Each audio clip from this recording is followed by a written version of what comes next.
আমরা বোঝাতে চাচ্ছি আমরা সংস্কারের বিষয়ে কতটা সিরিয়াস বিএনপির পক্ষ। তা আমরা এখন শুরু করেছি দফাওয়ারি আলোচনা। আমরা আগেও বলেছি যে স্প্রেডশিটের সংক্ষিপ্ত হ্যাঁ না জবাব দেওয়ার জন্য যে কাগজগুলো আমাদের দেয়া হয়েছিল তাতে করে অনেকটা বিভ্রান্তির সৃষ্টি হয়েছে, মিসলিড করা হয়েছে। আমরা বিস্তারিত প্রতিবেদন তখন জমা দেবো বলেছিলাম, সেই দিনই আমরা একটা কনস্টিটিউশনের উপরে বিস্তারিত প্রতিবেদন আমরা জমা দিয়েছিলাম। এরপরে আমরা বিচার বিভাগ, প্রশাসন এবং নির্বাচন ব্যবস্থা সংস্কারের উপরে বিস্তারিত প্রতিবেদন আমরা জমা দিয়েছি। আজকে হার্ড কপি ট্রান্সফার আমরা হ্যান্ডওভার করেছি, আগে সফট কপি দিয়েছি। এগুলোর উপরে আমাদের বিস্তারিত আলোচনা চলছে। আমরা সংবিধান সংস্কার দিয়ে শুরু করছি, তারপরে জুডিশিয়ারি হবে, এরপরে নির্বাচন ব্যবস্থা হবে। এরপরে আমরা যদি কন্টিনিউ করতে চাই, যদি আমরা আজকে সমাপ্ত করতে না পারি, পরেও আলোচনা হবে। আমরা বোঝাতে চাচ্ছি আমরা সংস্কারের বিষয়ে কতটা সিরিয়াস বিএনপির পক্ষ থেকে। আর যদি ভিতরে যাই তাহলে বলতে হবে যে কনস্টিটিউশন রিফরমেশনের জন্য যে বিস্তারিত প্রতিবেদন, তার মধ্যে 131টা প্রস্তাব আছে, কিন্তু আমরা পেয়েছিলাম স্প্রেডশিটে মাত্র 70টা দফা, যার ফলে বিভিন্ন বিষয়ে আমাদের বক্তব্য দেওয়া তখন আপনাদের সবাইকে জানাতে পারিনি, যদিও বিস্তারিত রিপোর্ট তাদেরকে আমরা দিয়েছি। তার উপরে এখন বিস্তারিত আলোচনা হচ্ছে, আমাদের দফাওয়ারি আলোচনা চলছে। আমরা সংবিধানের প্রস্তাবনা থেকে শুরু করে প্রজাতন্ত্র এবং রাষ্ট্রের মূলনীতি, তারপরে ফান্ডামেন্টাল রাইটস থেকে শুরু করে বাকিগুলো আমরা দফায় দফায় আলোচনা করব। বিস্তারিত আলোচনার পরে কতটুকু কী অগ্রগতি হয়েছে সেটা আপনারা পরে জানতে পারবেন, কিন্তু মোটা দাগে বলতে পারি সংবিধান সংশোধনের বিষয়ে যে সমস্ত মৌলিক প্রস্তাবাবলী ওনারা দিয়েছেন সেই বিষয়ে আমরা আলাপ আলোচনার মাধ্যমে চেষ্টা করব একটা জায়গায় আসার জন্য ঐক্যমতে। আর যে সমস্ত বিষয়ে আমরা একমত হয়েছি সেটার সংখ্যা আছে, আপনারা জানেন যে সেটার সংখ্যা খুব বেশি না, 25টার মতো। তারপরে 25টার কাছাকাছি কোনো আংশিক একমতও আছে এবং অন্যান্য বিষয়ে মন্তব্য সহ আমরা আমাদের প্রস্তাব দিয়েছি পাল্টা। কিন্তু বাকি অধিকাংশ বিষয়ে স্প্রেডশিটে আমরা তখন একমত হতে পারিনি।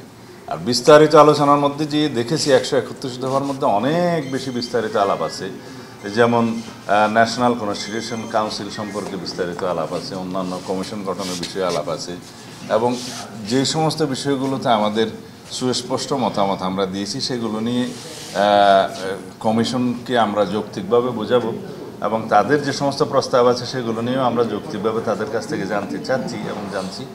যেটা যৌক্তিক সেটা জাতির কল্যাণের দিকে লক্ষ্য রেখে আমরা সেটা অবশ্যই বিবেচনা করব।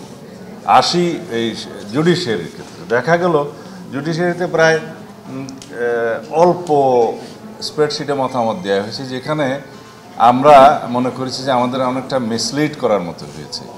তো সেই জন্য বিস্তারিত মতামত দিতে গিয়ে দেখা গেছে প্রায় 150-এরও বেশি মতামত ছিল, তার মধ্যে আমরা প্রায় 89টা দফায় আমরা বিস্তারিত মতামত দিয়েছি। বাকিগুলো অধিকাংশ ক্ষেত্রে আমরা আমাদের একমত হওয়ার অথবা আমাদের মন্তব্য সহ একমত হওয়ার বিষয় ওখানে জানিয়েছি।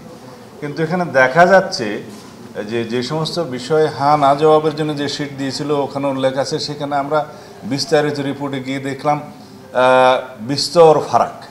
এই যেমন বলা আছে যে আর্টিকেল 95 সংশোধনী ব্যতি রেখে এখনই যদি বিচারক নিয়োগের প্রক্রিয়ার জন্য বিচারক নিয়োগ অধ্যাদেশ জারি করা হয়, যেটা করেছে এবং হাইকোর্টে চ্যালেঞ্জ হয়েছে বলে আমি জানি, সেইটার ক্ষেত্রে এখানে বর্তমান সংবিধানের অবস্থা বহাল রেখে বিচারক নিয়োগের জন্য অধ্যাদেশ এবং তার অধীনে কমিশন গঠন করার প্রস্তাব করা হয়েছে। যদিও আইনটার মধ্যে লেখা আছে যে কাউন্সিল গঠন, কিন্তু প্রতিবেদনে এখানে সংস্কার অনুসারে লেখা আছে কমিশন গঠন।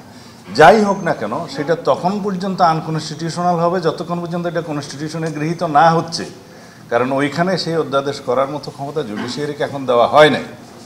মোরওভার আর্টিকেল 116 অ্যামেন্ডমেন্ট না হওয়া পর্যন্ত অধস্তন আদালতের নিয়ন্ত্রণ ক্ষমতা নেওয়ার জন্য সুপ্রিম কোর্ট কর্তৃক চিফ জাস্টিসের হাতে ন্যস্ত থাকার জন্য, যেটা আমরা প্রস্তাব করেছি বিচার বিভাগের স্বাধীনতার জন্য এটা করা দরকার। কিন্তু যতক্ষণ পর্যন্ত সেই সংশোধনীটা গৃহীত না হচ্ছে ততক্ষণ পর্যন্ত সুপ্রিম কোর্টের সেক্রেটারিয়েট প্রতিষ্ঠা করা সেটা কতটা সংবিধান সম্মত হবে সেটা আমার প্রশ্ন রইল। সেটা বিচার বিভাগ কর্তৃক সংবিধান লঙ্ঘনটা খুব একটা আমার মনে হয় সমীচীন হবে না।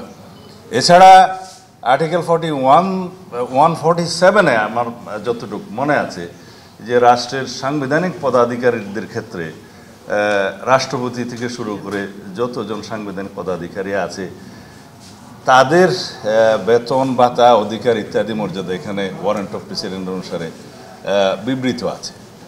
সেই জায়গায় ম্যাজিস্ট্রেট সহ বিচার বিভাগে কর্মরত যারা তাদেরটা এখানে নিশ্চিত করার জন্য এই আর্টিকেলের মধ্যেই প্রস্তাব করা হয়েছে নিয়ে আসার। তো এখানে বিষয়টা হচ্ছে যে অন্যান্য রাষ্ট্রের অঙ্গের যারা তাদের এই সমস্ত বেতন ভাতা পারিশ্রমিক অধিকার তো সংবিধানে বিবৃত থাকে না, এটার জন্য আলাদা আইন করা যেতে পারে স্বতন্ত্র বিচার বিভাগের স্বতন্ত্র বোধের জন্য।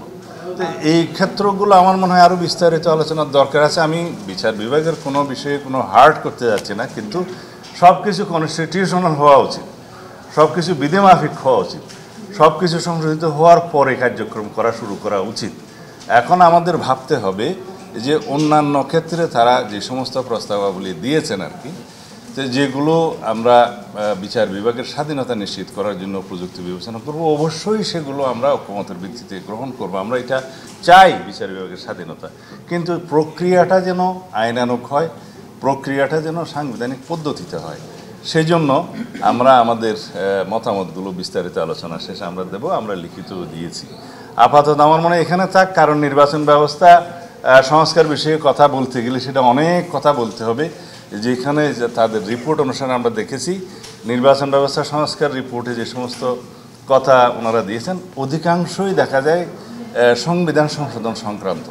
আর কিছু কিছু বিষয়ে ওনারা এমনভাবে ওখানে প্রস্তাব দিয়েছেন যেগুলো করলে আর নির্বাচন কমিশনের স্বাধীন সত্তা হিসাবে তেমন বজায় থাকবে না। অনেকগুলো প্রভিশন আছে, তাদেরকে সংসদীয় স্থায়ী কমিটির আন্ডারে সাবজেক্ট করা এবং জবাবদিহিতা করা। এইখানে আর্টিকেল 119 অনুসারে যেখানে সুপ্রিম জুডিশিয়াল কাউন্সিলের ক্ষেত্রে তাদের সেই বিষয়টা বর্ণিত আছে যে নির্বাচন কমিশনারদের জন্য সেই পদ্ধতি অ্যাপ্লাই হবে, সেগুলো আরও বিস্তারিত আলোচনা করা দরকার। আর আমরা চাই যে এনআইডি প্রকল্প থাকুক নির্বাচন কমিশনে। আমরা চাই যে ডিলিমিটেশন যেটা অ্যাক্ট সেটা সংশোধন করে নির্বাচন কমিশনের এখতিয়ারটা, যেটা কনস্টিটিউশনাল ম্যান্ডেট আর্টিকেল 118 অনুসারে সেটা বহাল করা হোক, সেটা এখনও সরকার করেনি। এর চোখার অনেক আলাপ আছে, আমরা বিস্তারিত আলাপ করে পরবর্তীতে আপনাদেরকে তখন সময় মতো জানানো হবে। ধন্যবাদ।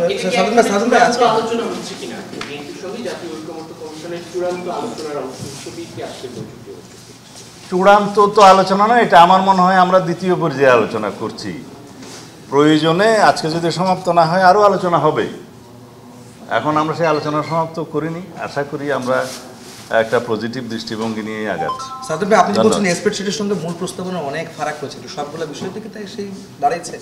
স্প্রেডশিটগুলো দিয়ে ওনারা আসলে এটা বিভ্রান্ত করেছেন আমাদের সবাইকে, বলতে গেলে মিসলিড হয়েছে, এটা দেওয়া উচিত হয়নি।